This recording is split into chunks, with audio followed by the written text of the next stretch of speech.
You won't yet understand. But this is a kindness, not a cruelty. Andy, what I need to know first from you is what enticed you to this project? What made you really want to get involved in Clair Obscur? It was a combination of a really amazing story, a very emotional story, some incredible artwork which they put together for the pitch deck, which just, it really appealed to my sort of sensibility. Before I became an actor, I wanted to be an artist, and Oh, really? yeah, and painting was, I used to paint with oils from the age of about 7. Actually, I was given a set of oil paints at a very early age, and I love painting. And so the kind of the world building, the combination of the world building and the execution of the way it looks, just really caught me. And then the character. Well, tell me a bit about Renoir, the character that you play. What's going on there? I can't divulge too much because it's so kind of sort of interlaced with the journey of the game. But what I can tell you is that one should not prejudge him. He's a character that is basically his journey. You first meet him as the expeditionary force, Expedition 33, set out into the continent from Lumiere, and they come. They're fully expecting to come across monsters and creatures that are going to attack them, and they come across this rather suave, slightly elderly. Nice change of pace. Yeah, kind of man in a nice jacket and a cane, and they think this is a bit bizarre, and he practically wipes out, most of the expeditionary force. Wow. And so he is a formidable kind of foe and enemy, and he's full of rage and violence. Oh. And so, so from that one could say, well, that's what we're going to get with this character. Yeah. But actually, as the player goes on, they uncover what it is that is driving that fury, and it's a lot to do. Really, the character is all about loss and grief and rage at that, which vents itself. What's your favourite thing about Renoir?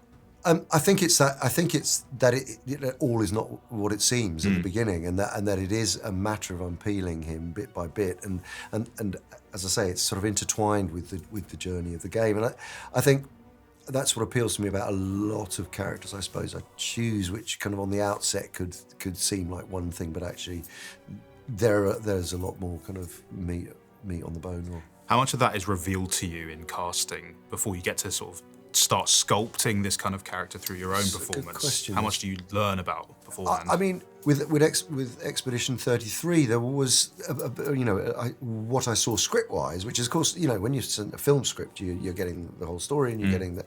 But with this, it was a treatment, and it was a sort of.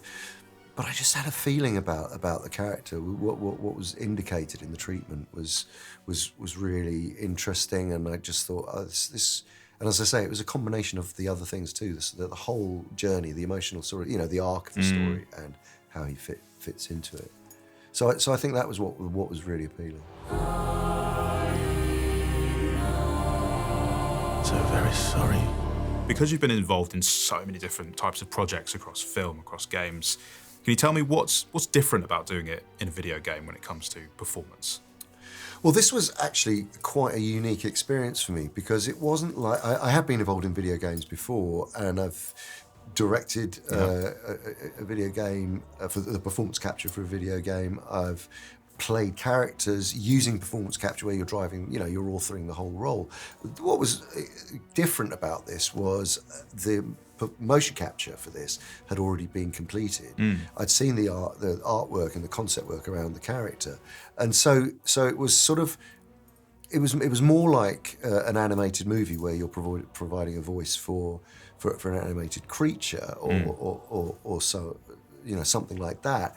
But with that, you're doing that before any visuals, or you see concept work, but before any visuals. Whereas this was a prescribed physical performance, which I was having to sort of mesh with and create a voice for, and a backstory to, and sort of create a world around the character, but fitting into a physical performance that was actually there. What would you say is the most useful thing you find as an actor to know about beforehand when it comes to a character that you're then going to portray? Well, the most useful thing. I mean, it's all about, for me, a lot of preparation in the character is the link between voice, physicality, and psychology, and those three things are sort of, I suppose, and you draw inspiration from lots of different things for that, whether it's, you know, it can be as broad as music. It can be reading up, researching. It can be searching online. It can be looking at paintings. It can be, you know, there are so many different ways into a character.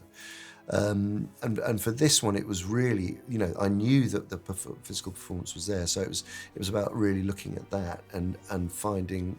It was about breath, actually. It's about finding the breath for the character, because your body isn't driving the motion, someone else is. You know, it's the breath is often the way into a character. Yeah. For me. That helps you like center. Yeah. Yeah, that's cool. Yeah. Thank you so much for your time. I appreciate that, mate. That was awesome.